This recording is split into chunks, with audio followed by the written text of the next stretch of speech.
I'm Brian. And I'm Michelle. And we're cruising with the Colemans. In 2021, we drove from Key West, Florida, up the East Coast to Bar Harbor, Maine. Keep watching to take an adventure with us.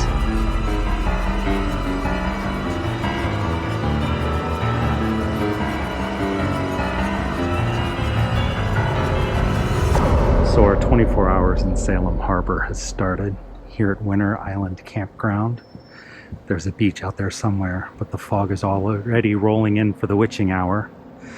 Michelle is unpacking the RV, and we already have problems. Oh, there's my familiar Desi. Hello, Desi.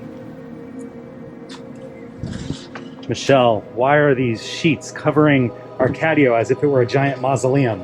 First of all, I am now taking this flashlight wherever I go because this place has already startled me.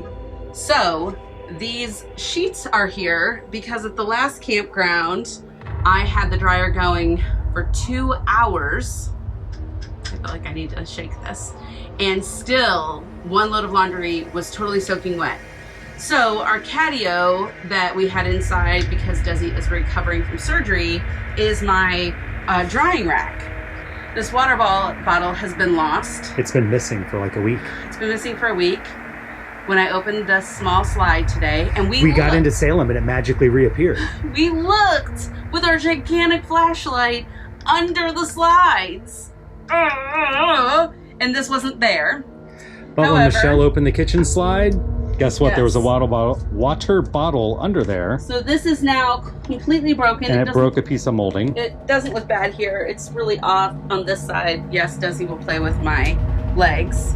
Oh, sorry, Des. Look, I stepped on his tail. Look, they're just channeling through me. Salem is going to be a problem. Okay, so next up, sometimes our wall hangings fall, but I had one fall that has not fallen in the entire time we've been here. What was that? That was he's right behind you. I don't remember. He goes it's here. the bumblebee. The bumblebee. Thank you. Do you know where he is? Yes, okay. I have since found him. He's not broken, so that's at least good. My cat tower is often slid, but it was a mess. Again, I'm drying clothes all over the place. Don't mind the underwear. The worst of it is in here. This. Ah! I'm sorry. Hold on, it gets worse. Literally everything except for that one bottle of shampoo and one razor. This stuff never falls. None of those things have ever fallen. My tension bars never fall, and I have clothes, and I put the lightest stuff on here, and none of this ever falls. But hold on, it gets worse. It's worse? Oh, what is that? That is that's why I smell apple cider vinegar. It is my gnat trap, and so I have red blood. The blood of all gnats in the bathroom, staining, and this has never. I have this stuff on lockdown, and it never. And we didn't have a bad drive coming in. We didn't. We only had 2 hours. It wasn't that bad of a drive. Like there was no blowing around. There were no big bumps. Earlier, when we were leaving and we were rinsing tanks, we had some water coming out of the toilet. Like I feel like this day is just saying to me, "Are you sure you want to come to Salem, Massachusetts?" Stay tuned for more haunting Salem adventures. This haunted adventure.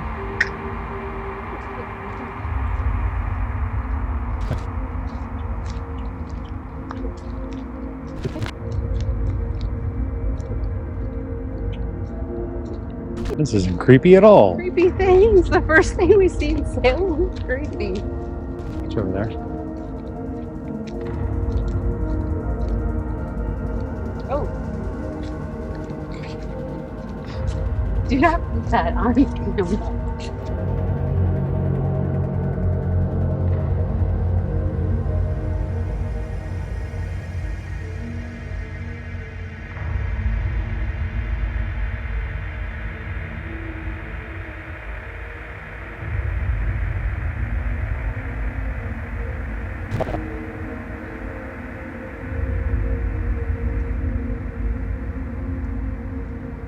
If there was ever a good time for a lighthouse to be lit, now would be it. Yeah, that lighthouse seems dark. Hey, what? The door to the creepy place is open. You gonna go in? I'm absolutely gonna go in. So this gate was open. It says, in memory of fallen Special Forces soldiers, rest in freedom, but there's no date. The plaque looks pretty new. Looking down in here. Pretty creepy, very slick. Absolutely no way I'm going down in there, because I don't know how far it goes. Very slick because of the mud. Woo! I'm scared! Here's another gate that's open. This one doesn't look quite as scary. But yikes. And again. Oh yeah, it's going down, down, down. Yikes. So I'm outside working on some things, getting the bikes ready to go to Salem, and I hear a scream. Michelle, why am I hearing a scream? Because the witches are here, I just opened this cabinet and off fell our weather station onto my head. Weird. Onto my head. But we were just talking to our neighbors, and what Yes. problem did they have when they pulled in and opened up their Oh RV? my gosh. They are out for the first 6 weeks. They sold everything and went full time. They drove from Colorado out to, they went straight to Maine, and they're working their way south.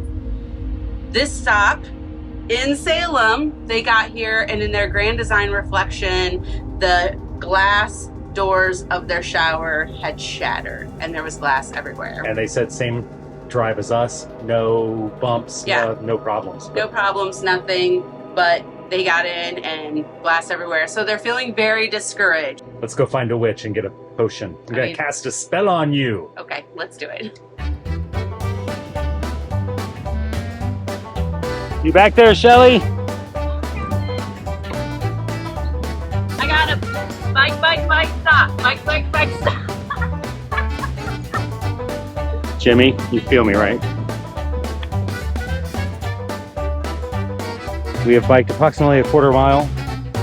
Michelle has stopped us. I have, because I am not wearing my cycling shoes today. I'm wearing my tennis shoes because we're doing a lot more walking than we are cycling. And my shoelace got stuck already in my chain. It didn't get stuck and I didn't get hurt. I just stopped. But I have tucked in my shoelaces because It's a witch! it's Salem. You gotta tuck everything in. If it's gonna happen. Hi, I'm Brian. I'm Michelle. I forgot to kiss you. I'm Brian. I'm Brian. You Michelle? I'm Michelle, and we are cruising with the Colemans. You know what's happening here. You know It's what's the happening. witches. We're taking you on an adventure today through Salem, Massachusetts. So Salem, Massachusetts is just a short trip from Boston, so you could easily make it a day trip if you're in the Boston area, but there is so much to do here in Salem that it definitely warrants a trip all to itself. We're gonna show you everything we're doing, so take it as 24 hours, 48 hours. You can certainly spend at least 48 hours here in Salem, Massachusetts. We're gonna experience it both biking and walking. Now, of course, most people know Salem because of the movie Hocus Pocus and the whole witchcraft thing. The witch trials. The witch trials. However, Salem is actually more known as being a maritime center. It's a harbor. So the National Park Service, which the site is right behind us, the Salem Fringe Ship, which is a replica of a ship here, is our first stop on our Salem Heritage Tour.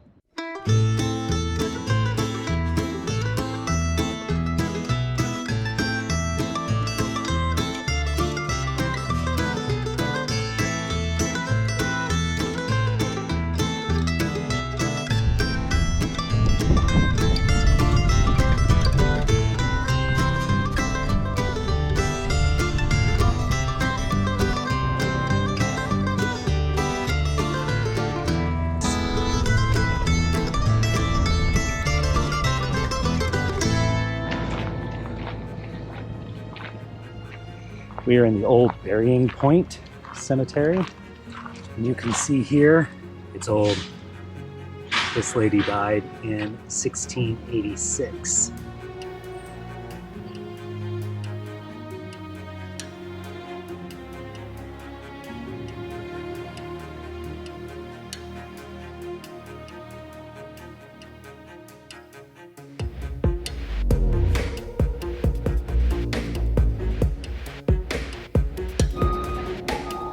So this is the Salem Witch Trials Memorial, honoring the 20 people who were executed after they were charged guilty of witchcraft in 1692-93. And as much fun as everyone makes of the whole thing and the touristy nature of all the witch shops and things, this was a tragic event.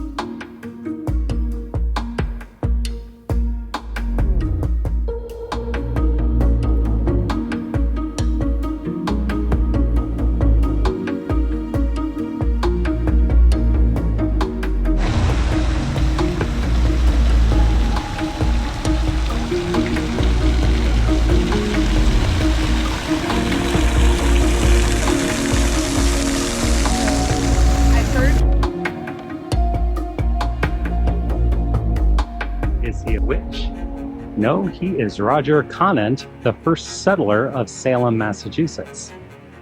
However, his very warlocky looking statue is right in front of the Salem Witch Museum, which is our next stop. I've been bewitched.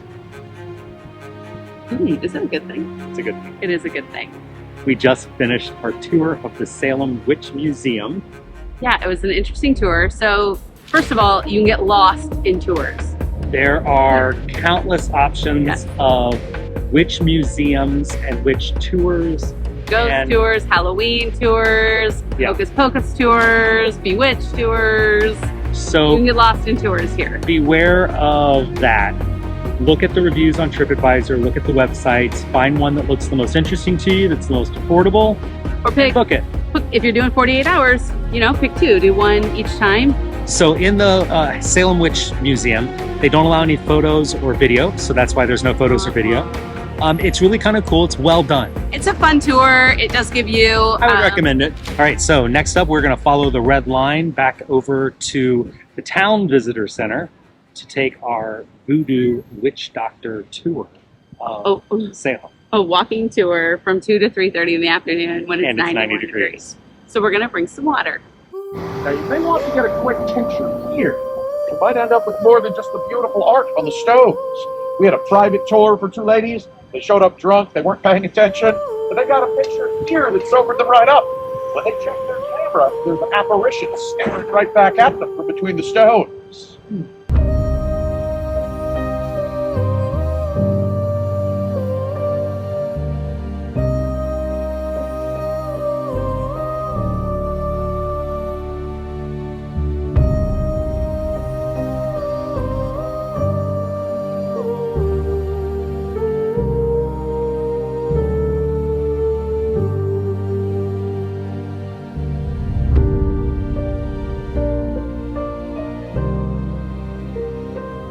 We are here with Megan from the Witch House, and we can't do any filming inside the Witch House because obviously they're trying to preserve. Why should people choose this exhibit over anything else? What are they going to learn when they get here? I mean, this is one piece of an historical puzzle. So there are other things to visit that kind of contribute to telling the story of Salem.